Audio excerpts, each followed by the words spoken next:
There's been no let-up in the violence in Gaza. The Israeli military has confirmed that it's destroyed the building which houses the offices of some foreign news operations. Staff had been evacuated following warnings from Israeli officers. Israel says it was targeting Hamas military intelligence.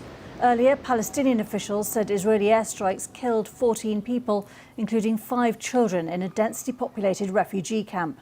One Israeli has died in a rocket attack from Gaza on a Tel Aviv suburb. Paul Adams has the latest from Jerusalem. In the dark of another long night in Gaza, a desperate search for signs of life. A 4-story building in a densely packed refugee camp hit repeatedly, according to eyewitnesses, and razed to the ground. The rescue operation was frantic,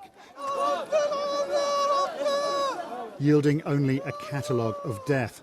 2 families obliterated, at least 7 people, including 5 children, aged from 5 to 14. Mohammed Hadidi has lost almost everyone.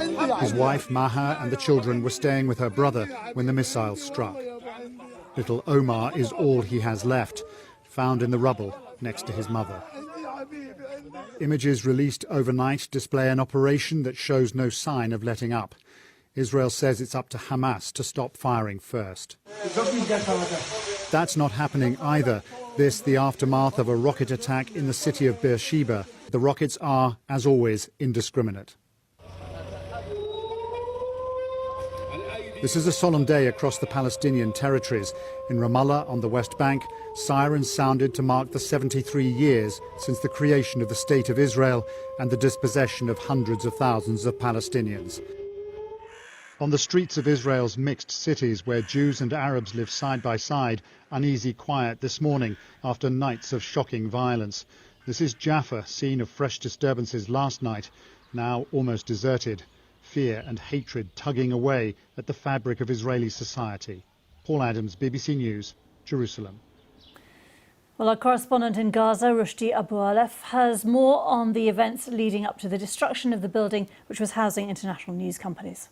Yeah, it's true. It's not far from our office in Gaza. We have been watching the destroying of the building live from our rooftop. It's the biggest building so far. It's housing about 60 residential people, housing tech companies, engineering companies, including the Al Jazeera TV, satellite TV channel.